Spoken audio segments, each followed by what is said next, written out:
जिनका नाम है सत्यानील ऑफिशियल। आप सबका मेरे चैनल में स्वागत है। और ये हमारी अर्चना दीदी, इनके साथ मैं गाना गा रही हूँ। कैसे लगेगा कमेंट में जरूर बताना। और ये गीत हमारी दीदी के चैनल पे जाएगा, तो आप लोग से रिक्वेस्ट है चैनल को ढेर सारा प्यारा आशीर्वाद दीजिए। एक बहुत ही प्यारा खजरी गीत है। अपने निदिया के कई नवा दवाई पिया के तो है जगाई पिया ना। अपने निदिया के कई नवा दवाई पिया के तो है जगाई पिया ना। एक तो गोदी में गदेला, दूसरे सासू के झमेला। एक तो गोदी में गदेला, दूसरे सासू के झमेला। तीसरे रोज रोज के तो है जगाई पिया कई नवा दवाई पिया ना। तीसरे रोज रोज के तो है जगाई पिया कई नवा दवाई पिया ना।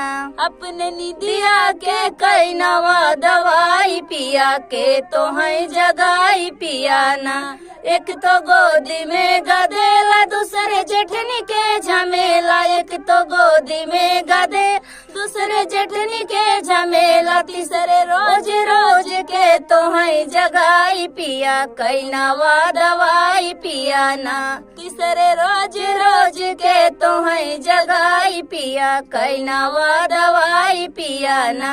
अपने निदिया के कई नवा दवाई पिया के तो है जगाई पिया ना। एक तो गोदी में गदेला, दूसरे ननदी के झमेला। एक तो गोदी में गदेल, दूसरे ननदी के झमेला। तीसरे रोज रोज के तो है जगाई पिया कई नवा दवाई पिया ना। तीसरे रोज रोज के तो है जगाई पिया कई नवा दवाई पिया ना।